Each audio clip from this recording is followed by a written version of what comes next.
जी welcome है part 2 पे solutions of relations and functions class 12 question number 7। 6 question हम part 1 में करके आए थे। स्टेटमेंट मैंने लिख ली है।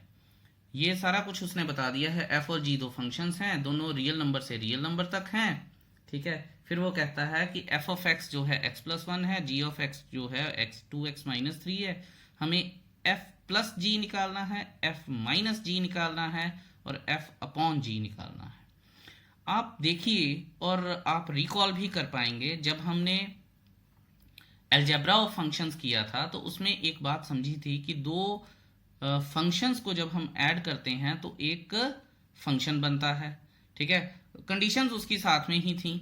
एफ माइनस जी में दो फंक्शंस को अगर सब्ट्रैक्ट करेंगे तो एक फंक्शन बनेगा, दो फंक्शंस को अगर डिवाइड करेंगे तो एक फंक्शन बनेगा। कंडीशन ये थी कि डिनोमिनेटर ज़ीरो नहीं होना चाहिए। तो अब आप ये देखिए, मैं आपको एक चीज़ बताता हूँ। जैसे कि हमें बोला गया था सॉल्यूशन एफ फंक्शन है आर से आर तक है। Sorry, I am so sorry, मैंने गलत लिख दिया। एफ फंक्शन है जो कि आर से आर तक है। ठीक है, और जी भी एक फंक्शन है एंड जी भी एक फंक्शन है जो आर से आर तक है। ठीक है जी, तो एफ ऑफ एक्स क्या हो गया, एक्स प्लस वन, यानी इसमें जो इनपुट है वो रियल नंबर है और आउटपुट भी रियल नंबर है। एंड जी ऑफ एक्स क्या हो गया, two x minus three, input भी रियल आउटपुट भी रियल। तो अब आप ये देखिए, जब दो फंक्शंस को हम ऐड करते हैं, उन्होंने बोला है f plus g, f plus g निकालना है, तो इसको लिखा जाता है f plus ji of x, क्योंकि दोनों के अंदर इनपुट एक्स एक्स आ रही है, इसके अंदर भी इनपुट एक्स आ रही है, इसके अंदर भी इनपुट एक्स आ रही है। तो इसको आगे लिखा जा सकता है F of X plus ji of X. फिर मैं लिख दूंगा X plus one plus two x minus three is equal to three X minus two आ जाएगा। ये हमारे पहले पार्ट का आंसर आ गया। देखिए कितना आसान था। अब मैं बी वो लिखूंगा। बी में क्या है, बी में है एफ माइनस जी, तो F minus G is equal to F minus G of X is equal to F of X minus G of X आ जाएगा। तो X plus one minus two x minus three, तो ये आ जाएगा X plus one minus two X plus three is equal to four minus X आ जाएगा। ये हमारे सेकंड क्वेश्चन का आंसर आ गया है। ठीक है, सेकंड पार्ट का, सॉरी सेकंड पार्ट लिखना चाहिए मुझे। अब हमारा थर्ड पार्ट क्या है, थर्ड पार्ट आ जाएगा हमारा एफ अपॉन जी, यानी F upon G of X, यानी F of X upon G of X. ये आ जाएगा हमारे पास X plus one upon two x minus three. लेकिन हमें पता है कि this should not be equal to zero, फिर मैं ये लिख दूंगा where X should not be equal to three upon two. आपको ये पता होगा कि इसको ज़ीरो के इक्वल करते हैं, ज़ीरो के इक्वल करके थ्री अपॉन टू आ जाएगा। ठीक है, तो ये सारी seventh question is an easy question, तो ये क्लियर हो गया होगा आपको, आई होप।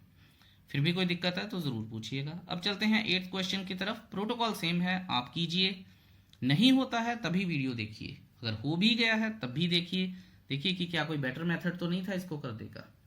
ठीक है, let's do the eighth question. चलिए मैं स्टेटमेंट लिख लेता हूं। चलिए जी, क्वेश्चन नंबर 8। फंक्शन उन्होंने दिया है, ये ऑर्डर्ड पेयर्स बना के दिए हैं। ऑर्डर्ड पेयर का मतलब कि ये इनपुट है, ये आउटपुट है, यानी अगर एफ ऑफ एक्स आता है तो एक्स की जगह पे ये वैल्यू लिखूंगा और जो रिजल्ट आएगा वो ये होगा। टू की एक्स की जगह पे टू लिखूंगा, जो रिजल्ट आएगा वो थ्री होगा, और एक्स की जगह पे जीरो लिखूंगा और जो रिजल्ट आएगा वो माइनस वन होगा, एंड सो ऑन। ठीक है, और हमें ये चीज़ दी गई है। सो बड़े ध्यान से देखिएगा कि ये लास्ट हमने लेक्चर में जो एग्जाम्पल नंबर आई थिंक 20 की थी, ये कुछ कुछ उसके जैसा है।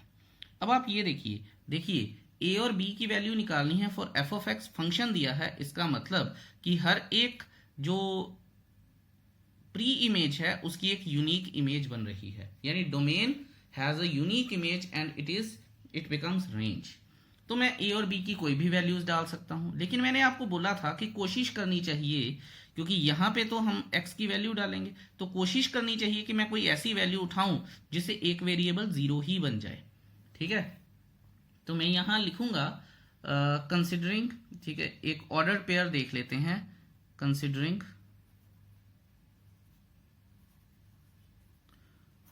Ordered pair 0, -1। ठीक है, therefore f of 0 should be equal to -1। यही मतलब हुआ इसका, ये इनपुट आउटपुट। ठीक है, which goes to a into 0 plus b is equal to -1। ठीक है, इसका मतलब क्या हो गया, b इज इक्वल टू -1 हो गया, b इज इक्वल टू -1 हो गया, है ना। हाँ, आई होप कि ये आपको क्लियर है। अब आप कोई भी उठा लीजिए। नाउ टेकिंग ऑर्डर्ड पेयर 1,1 ले लीजिए, कोई भी ले लीजिए, अब तो कोई फर्क नहीं पड़ेगा। तो f of 1 will be equal to 1, तो a into 1 plus b is equal to 1।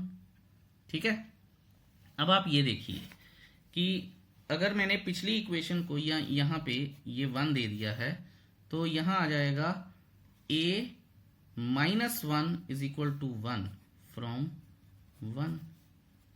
b तो -1 आ ही चुका है, अब a क्या आ जाएगा, सॉरी -1 लगाना था मुझे, तो a क्या आ जाएगा, 2 नहीं आ जाएगा, तो a इज इक्वल टू 2 और b इज इक्वल टू -1 आ गई।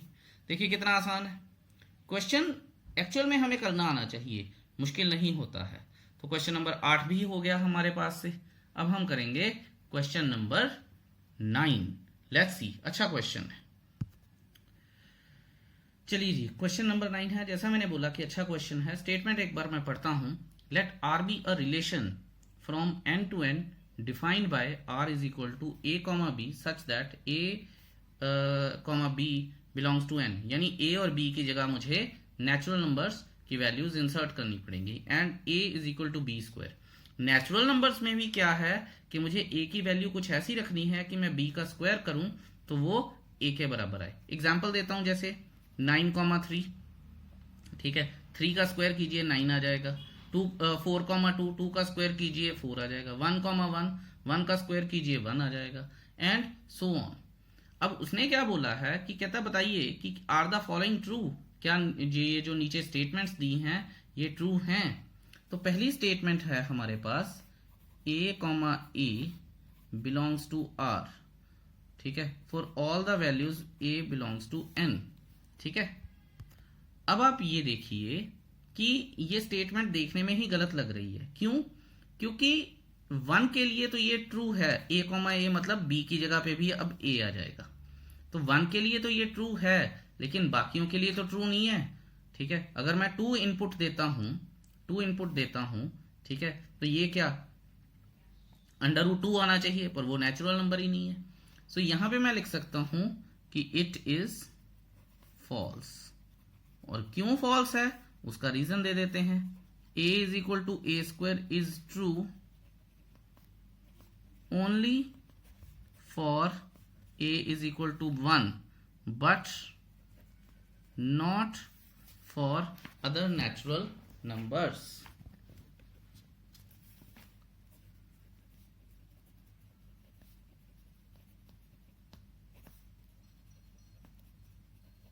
ठीक है, that is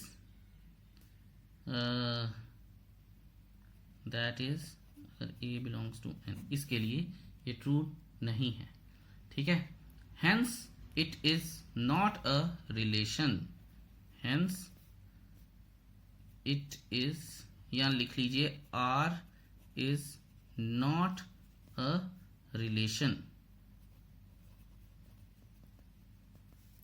for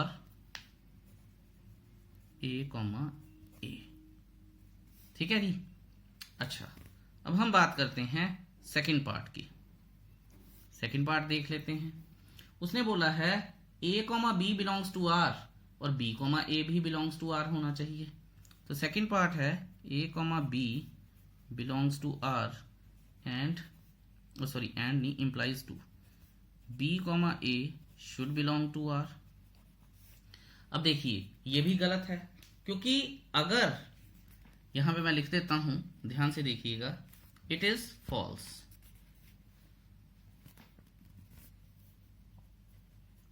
it is false. क्यों फॉल्स है ये? Because if a is equal to b square, then b is a square, b is not equal to a square। कर लीजिए चाहे आप दो और चार और दो की एग्जांपल ले लीजिए। 4 इज इक्वल टू 2 का स्क्वायर, तो 2 इज इक्वल टू 4 का स्क्वायर थोड़ी है। फॉर एग्जांपल 2,4, ठीक है, सॉरी 4,2, तो 4 इज इक्वल टू 2 का square, but 2 is not equal to 4 का square, therefore it is not a relation. It is not a relation. You got it? या अब हम करते हैं थर्ड पार्ट करेंगे। a comma B belongs to R, B comma C belongs to R, then it implies that A comma C also belongs to R। अच्छा, अब आप ये देखिए कि ये क्या सीन चल सकता भी है हमारे पास या नहीं चल सकता है, तो देखते हैं। ये भी फॉल्स है। अगर मैं बात करूं, एग्जाम्पल देके बात करते हैं। It is false. क्यों फॉल्स है? Because a is equal to B square, b is equal to C square, then ये कहता है कि a can not be equal to C square, a will not be equal to C square. कैसे? मैं example लेके आपको बताता हूं। देखिए यहां पे हम बात कर लेते हैं 16, 4 और 2 की। ये तीन मैंने ऑर्डर्ड पेयर्स लिए हैं, ठीक है। सो 16 इज इक्वल टू 4 का स्क्वायर, 4 इज इक्वल टू 2 का square, but 16 is not equal to 2 का स्क्वायर, ठीक है। a, b और c, a is equal to b का square, b is equal to c का square, but a is not equal to c का square, hence it is not a relation, hence it is not a relation। I hope you must have understood it by now, ठीक है।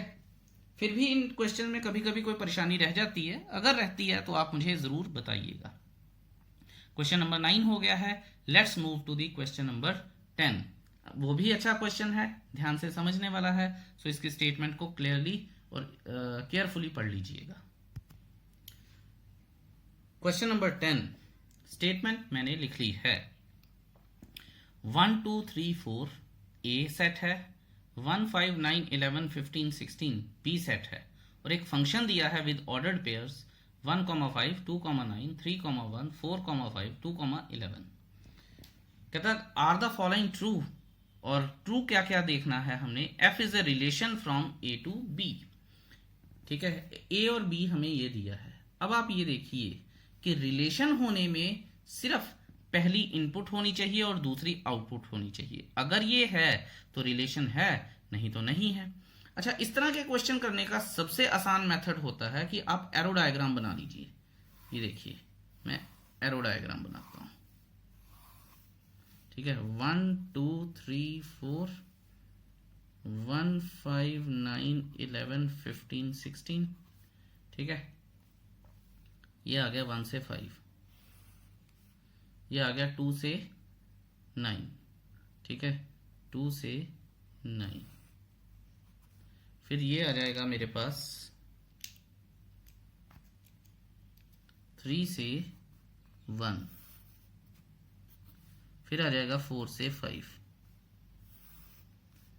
ठीक है, दो अलग अलग तीर एक निशाना मार रहे हैं, ठीक है। तो फंक्शन की बात कर रहे हैं वैसे हम, लेकिन यहां हम ये चीज लिख सकते हैं कि कोई और भी रह गया, 211 रह गया, तो चलो 211 भी लिख सकते हैं, ठीक है। एक तीर दो निशाने मार रहा है। तो देखते हैं, अब हम यहां पे लिख सकते हैं कि 1 f is a subset of a cross b, Cartesian product का सबसेट है, hence it is a relation, ठीक है। इनपुट आउटपुट दे रही है, इनपुट आउट सारी के सारी इनपुट्स जो हैं आउटपुट दे रही है। रिलेशन में इतनी ही चीज चाहिए होती है, वो है, ठीक है। और सेकंड हम यहां लिखेंगे the ordered pair 2,9, the ordered pair 2,9 and 2,11 have the first component same, ठीक है। 2,9 and 2,11 have same first element, hence it does not give a unique image, sorry, thus it is not a function। देखिए कितना आसान था, देखने में मुश्किल लगता है, समझ भी नहीं आता कई बार, पर है आसान है, ठीक है जी। अब करते हैं क्वेश्चन नंबर 11, वो भी देखते हैं कि उसमें क्या डिफिकल्टी लेवल है। Let's see question number 11। Question की स्टेटमेंट है left F be the subset of Z cross Z, ठीक है, और जेड इंटीजर्स होते हैं, और कार्टेशियन प्रोडक्ट बताया है उसने इंटीजर्स का, defined by F is equal to A B, यानी product of two digits is comma A plus B. आपको पता है कि जब स्मॉल ब्रैकेट्स में कॉमा लग के कोई दो इंटीजर्स या दो नंबर्स आते हैं तो वो ऑर्डर्ड पेयर्स होते हैं। तो ये ऑर्डर्ड पेयर हैं। उसने बोला A cross A comma B belongs to Z, तो दोनों ही इंटीजर्स होने चाहिए। कहता is F a function from Z to Z, F एक क्या फंक्शन है जेड टू जेड। तो देखिए ऐसे क्वेश्चंस में, और उसने बोला जस्टिफाई भी कीजिए अपना आंसर, तो ऐसे क्वेश्चंस में हमें कोई एक ऐसी चीज ढूंढनी होती है जो शायद सारी चीजें ऑलमोस्ट इसको जस्टिफाई करती हूं, पर हमें कोई ऐसी चीज ढूंढनी होती है जो इसको जस्टिफाई नहीं करती हो, तो फिर क्या है, वो फंक्शन नहीं है। अगर फंक्शन की या किसी भी चीज कोई ट्रू होती है तो that should be true for everything. अगर उसमें एक भी चीज ऐसी आ जाती है तो दैट इज नॉट ट्रू, ठीक है। इस तरह के क्वेश्चन को एग्जाम्पल लेके करना चाहिए। अब आप ये देखिए कि क्योंकि z से z तक का इंटीजर है और a और b दोनों z हैं, तो क्या कहता है कि फंक्शन ऐसा हो सकता है। मैं आपको एग्जाम्पल लेके बताता हूं।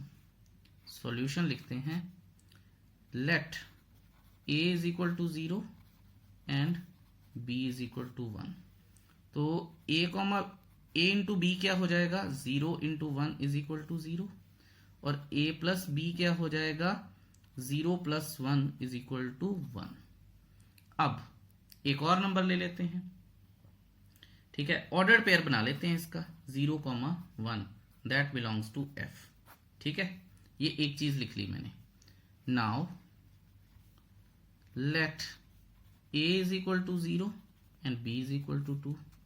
तो a इंटू बी क्या आ जाएगा, 0 इंटू 2 इज इक्वल टू 0 नहीं आ जाएगा। a प्लस बी क्या आ जाएगा, 0 प्लस 2 इज इक्वल टू 2 नहीं आ जाएगा। तो ये हो जाएगा 0,2 बिलोंग्स टू f, ठीक है।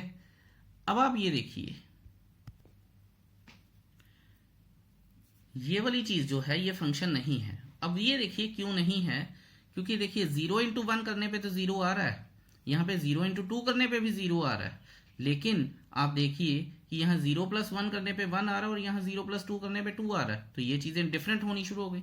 आपको एक और एग्जाम्पल देता हूँ मैं, इससे आपको ज़्यादा क्लियर हो जाएगा कि let a is equal to 2 रखिए और b इज इक्वल टू 3 रखिए, ठीक है। या इसको एक मिनट, एक और एग्जाम्पल सोचते हैं। मैं आपको देता हूँ example, a is equal to 1 रखिए और b इज इक्वल टू 2 रखिए।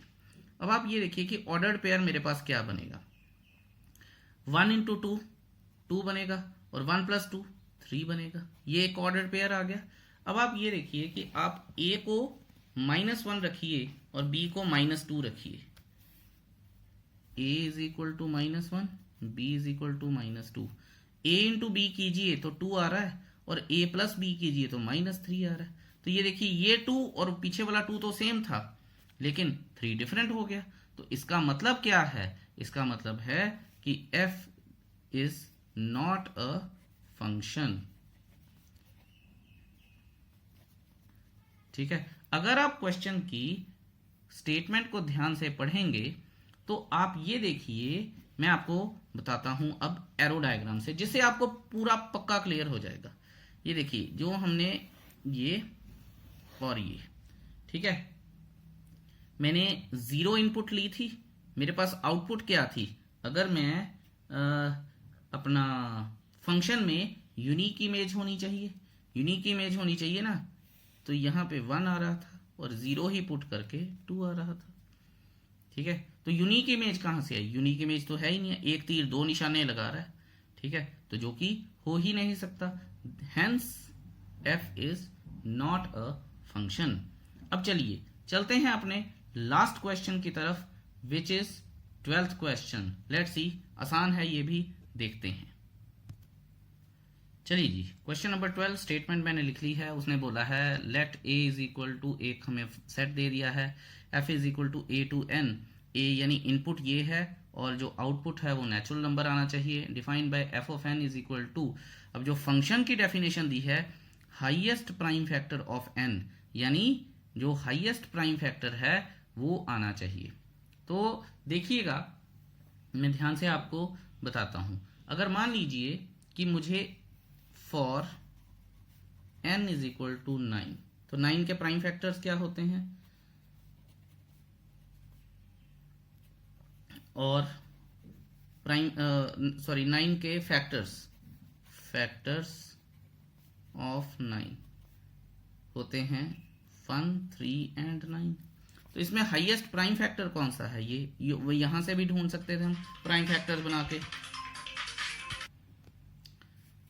चलिए जी, अब अगर हम 10 की बात करें तो for n is equal to 10, तो इसके प्राइम फैक्टर्स क्या होंगे, 10 is equal to 1 into 2 into 5, तो हाईएस्ट प्राइम क्या है 5, ठीक है।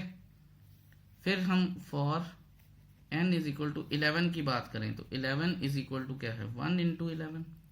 अगर हम 12 की बात करें, for n is equal to 12, तो 12 is equal to 1 into 2 into 2 into 3, तो हाईएस्ट प्राइम फैक्टर क्या है 3। For n is equal to 13, तो क्या है 13 इज इक्वल टू 1 इंटू 13, तो ये हाईएस्ट है। अब इससे हमारे पास उसने क्या बोला, क्या है, उसने बोला रेंज ढूंढ दीजिए, तो रेंज ढूंढ देता हूं। पहले f की वैल्यूज लिख लेंगे, 9,3, ठीक है, 10,5, फिर आ जाएगा हमारे पास 11,11, फिर आ जाएगा हमारे पास